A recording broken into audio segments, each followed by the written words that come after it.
सभी भाई बंधु को, माताओं बहनों को मेरा प्यार भरा राधे राधे। कल एकादशी का व्रत है, उपवास है। मैं एक छोटा सा प्रसंग सुनाने जा रही हूँ। राजा अम्बरीश एक धर्मनिष्ठ राजा थे, बहुत ही धर्मनिष्ठ थे और भगवान श्री नारायण का इतना भजन करते थे। उस सारा जीवन उन्होंने भगवान को ही समर्पण कर दिया। और भगवान हर चीज़ सहन कर सकते हैं, लेकिन अपने भक्त का कभी भी निरादर सहन नहीं करते। एक दिन क्या हुआ, राजा अम्बरीश एकादशी का उपवास था और द्वादशी प्राण करने के लिए जा रहे थे दूसरे दिन। हालांकि अब तो लोग समरसेबल है, फिर भी टाइम से नहाना नहीं चाहते। अभी माघ मास चल रहा है और दामोदर मास है, बड़ा पवित्र मास है। ब्रह्म मुहूर्त में उठें, 4 बजे स्नान हो जाना चाहिए और भगवान का ज़्यादा भजन करें। राजा अम्बरीश जो थे, उपवास रखा था उन्होंने और सरोवर पर स्नान, गंगा पर तट पर स्नान करने के लिए गए और आतिथ्य स्वीकार दुर्वासा ऋषि के लिए किया। तो दुर्वासा ऋषि का विलंब हो गया आने पर। जब विलंब हो गया तो और राजा अम्बरीश स्नान करने के बाद सरोवर से वापस आ रहे थे तो ब्राह्मण ने कहा कोई बात नहीं, उनको विलंब हो गया है तो आप तुलसी दल लेके चरणोदक ले लीजिए तुलसी दल का, और ठाकुर को भोग लग जाएगा और आपका भी आप चरणोदक ले लेंगे। लेकिन उनका भी नहीं आए तो कोई बात नहीं, अस्तित्व स्वीकार हो जाएगा। अतिथि देवो भव। अब उन्होंने उनका दुर्वासा ऋषि का आना हुआ और अम्बरीश राजा का चरणोदक लेना हुआ।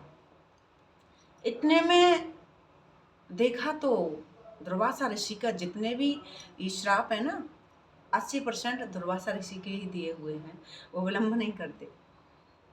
उन्होंने जैसे ही देखा राजा अम्बरीश को चरणोदक लेने के बाद, और उन्होंने अपनी एक जटा उखाड़ी और जटा उखाड़ने के बाद एक कृत्या नाम की राक्षसी प्रकट की।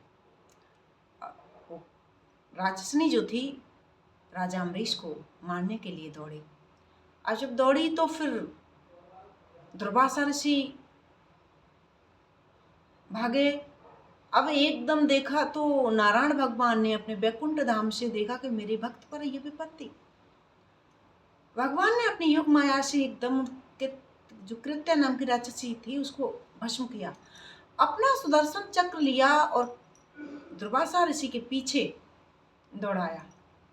अब जब दौड़ाया तो उसके बाद आगे दुर्वासा ऋषि, पीछे नारायण भगवान का सुदर्शन चक्र। दौड़े, भागे और भागने के बाद ब्रह्मलोक में गए। अब ब्रह्मलोक में गए तो फिर ब्रह्मा जी ने कहा क्या हुआ, कैसे कैसे ऐसे मुझसे भक्त का अपराध हो गया। तो दुर्वासा ऋषि से ब्रह्मा जी बोले इसमें मैं कुछ नहीं कर सकता, आप शंकर के पास, महादेव के पास जाइए कैलाश पर्वत पर। दौड़ते हुए दुर्वासा ऋषि शंकर जी के पास गए। उन्होंने कहा मैं कुछ नहीं कर सकता, क्या हुआ, कैसे ऐसे सारा वृतांत बताया। इतना टाइम कहाँ था उनके पास, पीछे सुदर्शन चक्र दौड़ रहा था। उन्होंने कहा मैं कुछ नहीं कर सकता, जिसका चक्र है आप उसी के पास जाइए। दुर्वासा ऋषि वैकुंठ में गए, नारायण के पास। उन्होंने कहा प्रभु मुझे बचाइए, कुछ भी करिए, चक्र सुदर्शन चक्र आपका दौड़ रहा है मुझे मारने के लिए, कि मैं कुछ नहीं कर सकता, मैं कुछ नहीं। देखिए भगवान की लीला, जिसका चक्र है वो भी कुछ नहीं कर पाए, बोले मैं कुछ नहीं कर सकता है, जहां से आप आए वहीं जाइए। देखा तो दुर्वासा ऋषि दौड़े और दौड़कर राजा अम्बरीश के चरणों में गिरे और अम्बरीश ने एकदम तत्क्षण राजा अम्बरीश ने दुर्वासा ऋषि को उठाया और अपने गले लगा लिया कि नहीं, आप इस तरह का आप पश्चाताप न करें। मैं तो मेरी कोई सामर्थ्य नहीं है जो मैं भक्ति कर सकूं, लेकिन बहुत धर्मनिष्ठ राजा थे दुर्वासा ऋषि को। राजा अम्बरीश धर्मनिष्ठ राजा थे। दुर्वासा ऋषि को ये पश्चाताप हुआ और उनके चरणों में जैसे ही गिरे, उन्होंने उठाया और सुदर्शन चक्र पीछे ही लौट गया। बोले श्री लक्ष्मी नारायण भगवान की जय। तुम्हारे दरवाजे पर कोई भी आया है, अतिथि देवो भव। मैंने देखा है कुछ माताओं बहनों को, अगर कोई अतिथि आया है तो भौं में अंटा डाल लेंगी, सुकोड़ लोगी और पति से पूछेंगी कि ये आया है खाएगा या जाएगा। बताइए लक्ष्मी कैसे टिकेगी। हमारे यहाँ जो भी आया है उसको देखकर मुस्कुराइए, उसको देखकर बड़ा सहजता से, नम्रता से, विनम्रता से उसका सत्कार कीजिए। देखिए, आप इस युग में देने वाले बनाए और तुम्हारे यहाँ मांगने वाला है। आप उसका सत्कार नहीं करेंगे तो अगले जन्म में तुम्हें मांगने वाला बनाएगा और उसे देने वाला बनाएगा। इसलिए जो भी आया है, जैसे भी आया है, आप उसका सत्कार करें। बोली वृंदावन बिहारी लाल की जय। बोली गोविंद भगवान की जय। एक मैं भजन सुनाने जा रही हूँ, छोटा सा दो लाइन है।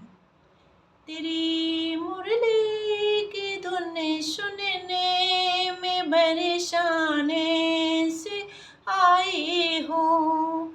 तेरी मुरली की धुन सुनने में बरसाने से आई हूँ। अरे रसिया ओ मन बसिया, मैं इतनी दूर से आई हूँ। तेरी मुरली की धुन सुनने में बरसाने से आई हूँ।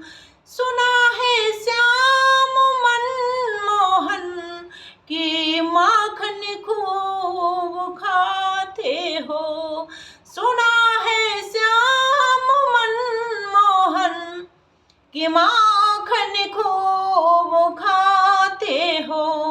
तुम्हें माखन खिलाने को मैं मट्टी की साथ लाई हूँ।